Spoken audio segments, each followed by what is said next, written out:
Soyez encouragés, soyez bénis dans le nom de notre Seigneur et Sauveur Jésus-Christ de Nazareth. Je remercie tous mes frères et sœurs qui m'encouragent, qui me soutiennent dans les prières par commentaire sur Skype. Soyez encouragés, soyez bénis dans le nom de Jésus-Christ de Nazareth. Sachez que par vos encouragements, vous me fortifiez énormément. Et je prie également pour vous. Et priez pour moi car j'ai besoin des prières des saints. Et que Dieu bénisse aussi tous ceux qui déposent des commentaires sauvages et tous ceux qui calomnient et qui murmurent. Soyez encouragés, soyez bénis dans le nom de notre Seigneur et Sauveur Jésus-Christ de Nazareth. L'idolâtrie des hommes de Dieu. Frères et sœurs, je me suis senti obligé de pouvoir faire cette vidéo afin de pouvoir interpeller les chrétiens dans ce temps de la fin à prendre garde au piège de l'idolâtrie, de ne pas tomber dans ce piège. Parce que malheureusement, frères et sœurs, beaucoup de chrétiens sont tombés dans le piège de l'idolâtrie des hommes de Dieu. Beaucoup de chrétiens, au lieu d'avoir une relation avec le Seigneur, beaucoup de chrétiens, au lieu d'adorer Dieu, adorent les hommes et servent les hommes.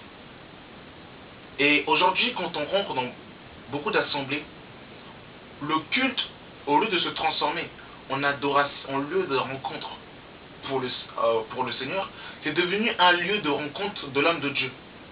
Des chrétiens vont se déplacer, vont quitter leur maison, ils vont faire plus de 30 km, non pas pour aller adorer Dieu, mais pour aller adorer un homme. Et c'est incroyable, c'est terrible, chrétien. C'est terrible. Et voilà pourquoi il faut interpeller, il faut tirer la sonnette d'alarme, parce que ça devient trop. Et il faut que nous puissions nous réveiller, il faut que nous puissions faire attention à ce genre de choses. L'homme de Dieu, le pasteur que Dieu a établi dans son assemblée, est un homme comme toi.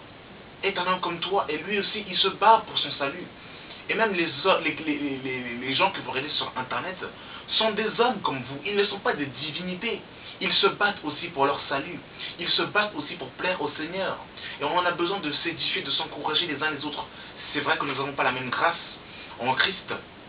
Nous n'avons pas le même appel. Mais nous sommes tous des êtres humains. Et aucun homme ne mérite et ne doit recevoir l'adoration. Mais malheureusement, aujourd'hui, beaucoup d'hommes de Dieu reçoivent l'adoration des chrétiens. Où on va littéralement leur chanter des cantiques en leur honneur. Où littéralement, on va porter leur Bible. Je le dis souvent, mais je le redis, je suis obligé, frères et sœurs. Vous portez la Bible de vos hommes de Dieu. Vous leur essuyez les chaussures. Vous leur nettoyez la transpiration. Vous leur ouvrez la porte de leur voiture. Vous allez déboucher leurs toilettes. C'est vous qui vous occupez de cuisiner à la maison. Alors, littéralement, vous devenez leur esclave. Ça devient vos gourous. Comme à l'époque de Pharaon.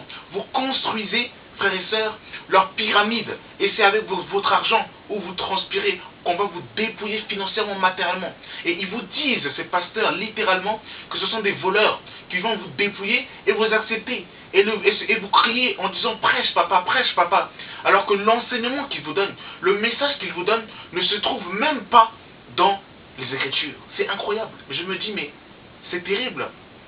On prétend adorer Dieu, on prétend servir le Seigneur, on se met en costume et cravate pour aller là-bas, mais malheureusement on ne veut pas de la parole de Dieu. C'est ça le problème du chrétien dans ce monde à la fin. Le chrétien est le premier pour se trémousser, est le premier pour sauter, pour danser, pour transpirer. Mais quand il s'agit de la parole véritable, le chrétien ne veut pas. Quand on s'attaque à l'homme de Dieu, le chrétien est prêt à vous taper, à vous frapper, parce que vous n'êtes pas d'accord avec l'enseignement de son pasteur.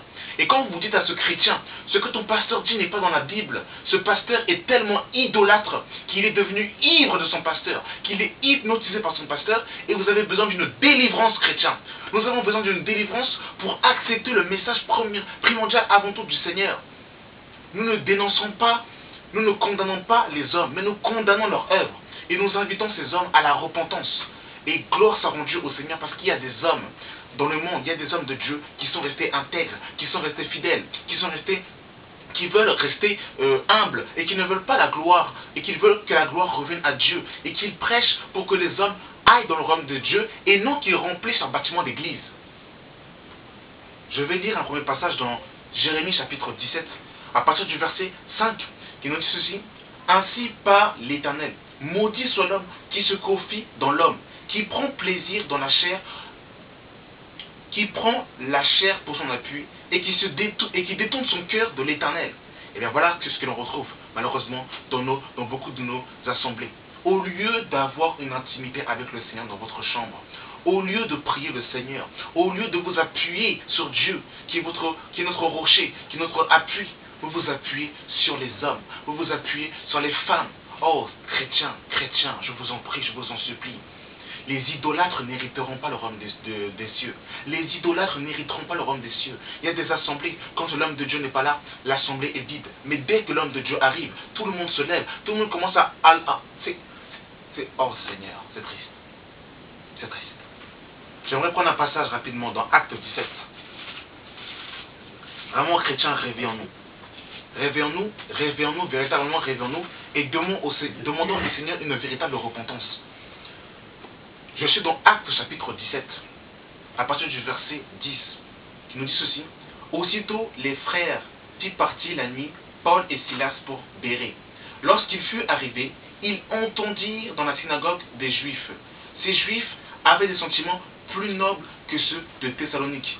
Ils reçurent la parole avec beaucoup d'empressement et ils examinaient chaque jour les Écritures pour voir si ce qu'on leur disait était exact. Je ne sais pas si vous vous rendez compte, Paul et Barnabas vont arriver à Bérée. Ils vont commencer à enseigner la parole de Dieu. Mais on nous dit que ces chrétiens vont vérifier les Écritures pour voir si ce qu'on leur disait était exact. Je ne connais pas honnêtement aujourd'hui d'hommes de Dieu qui ont la même grâce, la même onction que Paul et Silas. Mais malgré cela, ils ont quand même vérifié les Écritures pour voir si ce qu'on leur disait était exact. Mais aujourd'hui, malheureusement, ce n'est pas ça qu'on voit dans nos assemblées.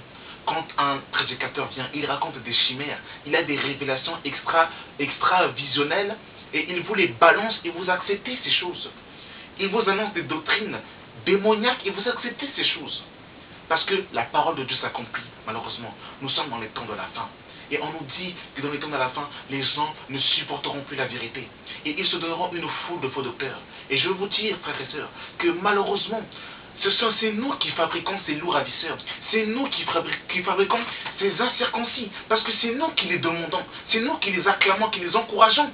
Voilà pourquoi sur YouTube, dans nos églises de maison et dans nos bâtiments d'église, voilà pourquoi il y a de plus en plus de loups ravisseurs. Parce que c'est nous qui voulons les corrompre. Et même quand des gens sont véritablement de Dieu, nous les poussons à se corrompre. Parce que nous sommes tellement en train de les traire, de les presser comme des citrons, nous sommes tellement en train de les traire comme des vaches à lait, que nous leur demandons à chaque fois, oui, donne-moi ma prophétie, je n'ai pas reçu ma prophétie, donne-moi ma vision, qu'est-ce que Dieu t'a dit sur moi. Donc à force de les pousser comme ça, vous les encouragez pour qu'ils vous volent, pour qu'ils commencent à vous annoncer un faux évangile aux chrétiens. Au lieu de prier pour eux, de les encourager, pour qu'ils puissent s'occuper de leurs femmes, de leurs enfants, pour qu'ils puissent être des véritables modèles dans les Écritures, pour qu'ils puissent rester dans les Écritures, dans la simplicité de l'Évangile, vous les encouragez à devenir des loups ravisseurs. Chrétiens, nous allons rendre des comptes à Dieu. Je vous dis la vérité, nous allons rendre des comptes à Dieu. Il y a un passage qui nous dit dans 1 Corinthiens chapitre 7, à partir du verset 23, « Vous avez été rachetés à un grand prix. Ne devenez donc pas esclaves des hommes. » Malheureusement, beaucoup de chrétiens sont devenus des esclaves des hommes. Et ce genre de message ne plaît pas. Mais je vais vous dire la vérité. Même si ça ne plaît pas, on va crier, on ne va pas se taire, on va les dénoncer ces gens jusqu'à ce qu'ils se repentent. Jusqu'à ce qu'ils se repentent parce que ce sont des pratiques qui ne sont pas de Dieu. Et malheureusement, aujourd'hui, les chrétiens sont devenus tellement idolâtres de leur pasteur, que leurs pasteurs ont remplacé Dieu. Ils ne jurent que par leur pasteur, tout ce qu'ils font c'est par leur pasteur.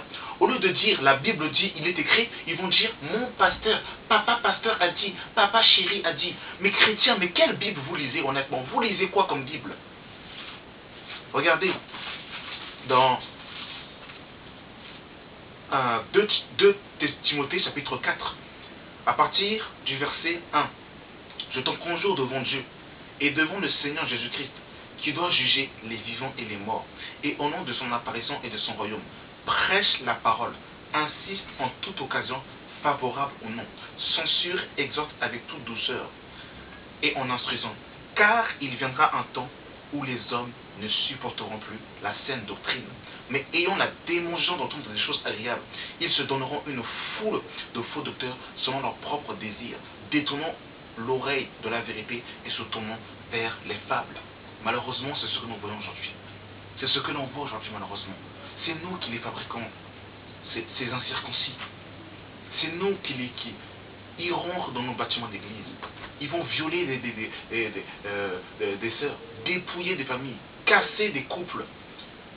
Ou malheureusement, certains chrétiens n'ont plus de vie de famille parce que ces églises sont devenues des camps de concentration.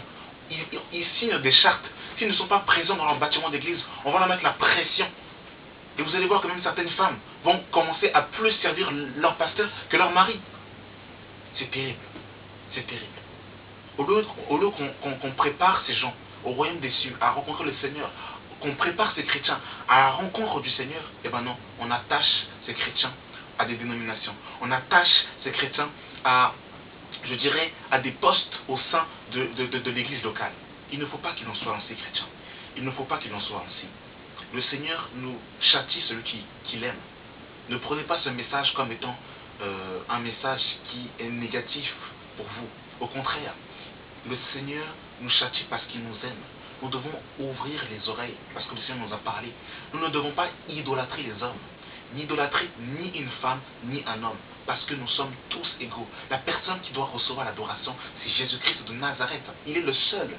Jésus dira, lorsque l'Esprit sera venu, il ne parlera pas de lui-même, mais il me glorifiera. Mais aujourd'hui, des chrétiens qui en soi-disant ont reçu l'Esprit, au lieu de glorifier Christ, ils glorifient leur pasteur. Ils ne jurent que par leur pasteur. Mon pasteur a dit, mon pasteur a fait, mon pasteur a dit, mon pasteur a fait. Même si le pasteur va dire une chose contraire à ce qui est écrit, les paroles du pasteur sont devenues un ainsi dit l'Éternel. Oh chrétien, chrétien, quelle Bible lisez-vous? Quelle Bible lisons-nous? Que Dieu nous pardonne vraiment de cette idolâtrie. Et que Dieu nous délivre de cette idolâtrie. Merci d'avoir suivi cette vidéo. Que Dieu vous bénisse dans le nom du Seigneur et Sauveur Jésus-Christ. Amen.